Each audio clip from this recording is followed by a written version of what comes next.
America बीते 40 दिनों से मिडिल ईस्ट में ईरान के जवाबी हमले का सामना कर रहा था। अब जाकर अमेरिका के अच्छे दिन आए हैं, क्योंकि ईरान ने अमेरिका की निक्कर से अपना हाथ हटा लिया है, जिसे बार बार खींचकर अमेरिका को नंगा कर रहा था और अमेरिका बार बार अपनी पैंट ऊपर खींचकर अपनी इज्जत बचाने की कोशिश कर रहा था। ट्रंप बाबू कह रहे थे कि हमारी लंगोट छोड़ दो, हमारा पैंट मत खोलो, हमारा बेल्ट मत खोलो, हमारे कच्छे को नीचे मत करो। पर ईरान कह रहा था कि ट्रंप बाबू 2.5 कुंटल का हाथ है, जहां भी गिरेगा वहां ना कच्चा बचेगा, ना लंगोट बचेगा, ना कुर्ता बचेगा, ना पैजामा बचेगा, ना जीन्स बचेगा, ना टाई बचेगा, ना कोट बचेगा, ना पेट बचेगा, बल्कि सब कुछ फट जाएगा। पर सवाल है कि आखिर इस जंग में अमेरिका को मिला क्या? ईरान की 10 शर्तें ऐसी हैं जिसके आगे अमेरिका दब चुका है। ईरान की 10 शर्तें ऐसी हैं जिसको देखकर दुनिया दांतों तले उंगली दबा रही है। ईरान की 10 शर्तें ऐसी हैं जिसके नीचे दबकर इजराइल का कचूमर निकल चुका है। ईरान की 10 शर्तें ऐसी हैं जिसको सुनकर सुपर पावर की हालत हो चुकी है खराब। सलाम, नमस्ते, सत श्री अकाल। मैं हूं आपके साथ हर्षिता मिश्रा और आप देख रहे हैं टाइम्स मेल। ईरान के जवाबी हमले में अमेरिका के सारे मिलिट्री बेस तबाह हो चुके हैं। एयर डिफेंस सिस्टम के चीथड़े उड़ चुके हैं। अमेरिकी फौज के जनाजे उड़ चुके हैं। इजरायलियों में मातम पसरा हुआ है। ऐसे वक्त में ट्रंप बाबू की अकड़ ढीली हो गई है। ईरान ने 40 रोज की जंग में अमेरिका और इजराइल को इतिहास के सबसे शर्मनाक शिकस्त का मुंह देखना पड़ा। ईरान ने ऐलान कर दिया है कि वॉशिंगटन को ईरान की 10 शर्तों को कबूल करने के लिए मजबूर होना पड़ा, जिसमें मुकम्मल सीज फायर, तमाम पाबंदियों को हटाना, इलाके में अमेरिकी फौज की वापसी की शर्त भी शामिल है। ईरान के कौमी सलामती कौंसिल ने कहा है कि दुश्मन को एक मुतनाज़ा शिकस्त का सामना करना पड़ा है, यानी एक ऐसी हार जिसमें कोई शक नहीं है। दुश्मन को ईरान और ईरानी एक्सेस ऑफ रेजिस्टेंस की मर्जी के आगे सरेंडर करने के अलावा कोई रास्ता नहीं है। यानी ईरान मौजूदा सीज फायर को अमेरिका के सरेंडर के तौर पर देख रहा है, जिसमें अमेरिका बुरी तरह से हारता हुआ नजर आ रहा है। बयान में बताया गया है कि अमेरिका ने ईरान की 10 शर्तों को मानने के लिए रजामंदी जाहिर की है, जो ईरान की एक बड़ी जीत है। इन शर्तों में बताया गया है कि ईरान के खिलाफ कोई हमला नहीं होना चाहिए। स्ट्रेट ऑफ हार्मुज पर अब ईरान का कंट्रोल बरकरार रहेगा। ईरान को यूरेनियम एनरिच करने की मंजूरी, इसके साथ ही तमाम प्राइमरी और सेकेंडरी पाबंदियों को हटाया जाएगा। यूनाइटेड नेशंस सिक्योरिटी काउंसिल के तमाम प्रस्तावों को रद्द किया जाएगा। बोर्ड ऑफ गवर्नर्स के तमाम तजवीज को भी रद्द करना होगा। ईरान को होने वाले तमाम नुकसानात के बदले में दुश्मन को भरपाई करनी होगी, एक मोटी रकम देनी होगी, यानी अमेरिका को हर जाना भरना होगा। इसके साथ ही इस खित्ते में मौजूद तमाम अमेरिकी फौज को वापस लौटना होगा। इसके साथ ही लेबनान के इस्लामिक रेजिस्टेंस हिजबुल्लाह समेत तमाम मोर्चों पर जंग रोकनी होगी। मतलब ईरान ने अपनी उन्हीं शर्तों को मानने के लिए मजबूर कर दिया है जिन शर्तों को वो शुरू से ही पेश कर रहे थे। यानी हमारी शर्तों को मानो तो हम जंग रोक देंगे। अमेरिका हाथ पैर जोड़कर तमाम के तमाम मुल्कों से जंगबंदी की कोशिश करने के लिए दुआ मांग रहा था, लेकिन जंग नहीं रुका। आखिरकार जंग तभी रुका जब ईरान की शर्तों को कबूल करने के लिए अमेरिका राजी हो गया। तब तक जंग चलता रहा, और जब अमेरिका ने जंगबंदी के बदले ईरान की शर्तों को कबूल करने के लिए राजी हो गए, तो अब ईरान को इस जंग में गाजी के तौर पर देखा जाना चाहिए और अमेरिका को एक हारे हुए देश के तौर पर जाना जाएगा। सुप्रीम काउंसिल ने अपने बयान में बीते 40 दिनों की इस जंग को तारीख के सबसे खतरनाक मुश्तरका जंगों में से एक बताया है, जिसमें ईरान, लेबनान, इराक, यमन और कब्जे वाले फिलिस्तीन में उसके अस्करी फौज ने ऐसे हमले किए जिन्हें दुनिया की तारीख में कभी नहीं बुलाया जा सकता। यानी साफ कहना है कि इस जंग में Hamas, Houthi, Hezbollah, Iraqi resistance, इन सब के एकजुट होकर जंग लड़ने की कुव्वत ने अमेरिका को घुटने टेकने पर मजबूर कर दिया।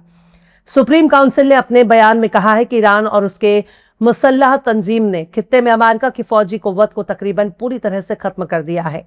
बयान में कहा गया कि ईरान ने उस बड़े बुनियादी ढांचे और उसकी ताकत पर करारा हमला किया है जिसे दुश्मन ने ईरान के खिलाफ इस जंग के लिए कई सालों से इस हमले में बनाया था और तैनात किया था। कहने का सीधा सा मतलब यही है, अमेरिका ने इस पूरे खित्ते में अपना दबदबा बनाने के लिए जिस मिलिट्री और हथियारों को यहां तैनात किया था, हमने उस ताकत को तोड़ दिया है, खत्म कर दिया है। अब उसका असर कमजोर हो गया और अमेरिका हार गया। प्रेस टीवी के मुताबिक बयान में आगे यह भी कहा गया है कि कब्जे वाले इलाकों के भीतर रेजिस्टेंस फोर्स ने दुश्मन की फौज और उसकी बुनियादी ढांचे समेत उसकी फैसिलिटी और प्रॉपर्टी पर करारा हमला किया है।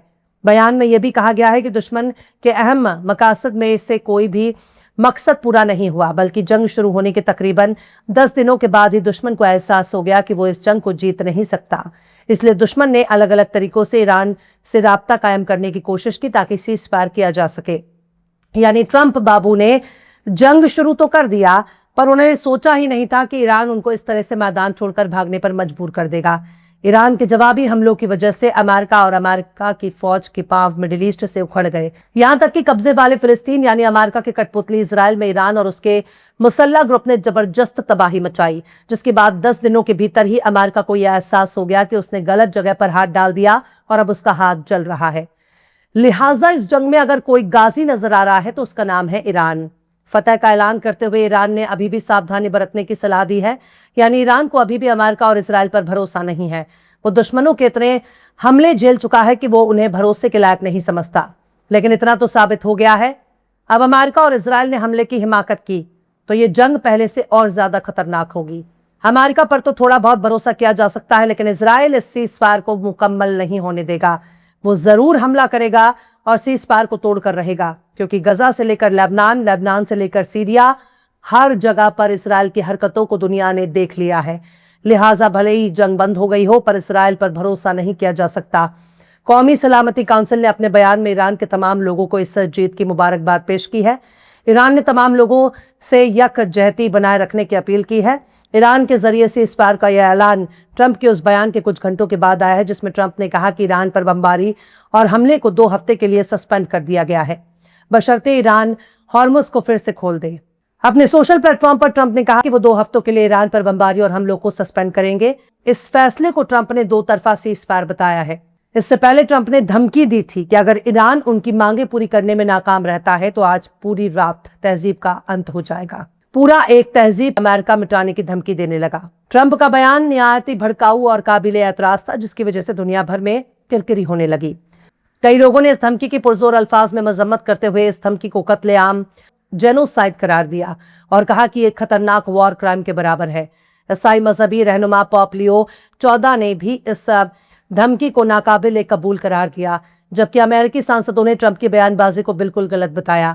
इनमें से कई ने ट्रंप को पद से हटाने के लिए 25वें संशोधन लागू करने की मांग की।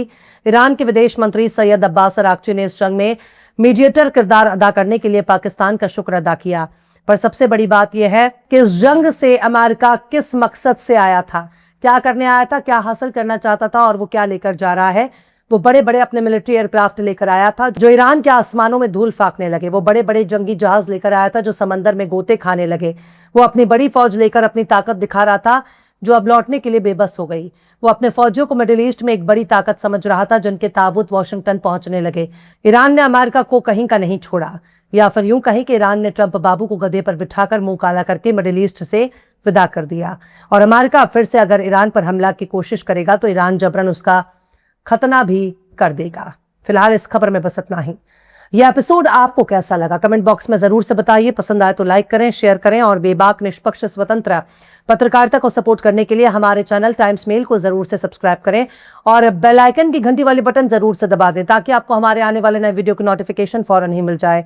फिर मिलते हैं किसी और वीडियो में एक नई खबर के साथ। हर्षिता मिश्रा को दीजिए इजाजत। जय हिंद। अगर अभी तक आपने हमारे चैनल टाइम्स मेल को सब्सक्राइब नहीं किया है तो जल्दी से सब्सक्राइब कर दें और बेल आइकन भी प्रेस कर दें।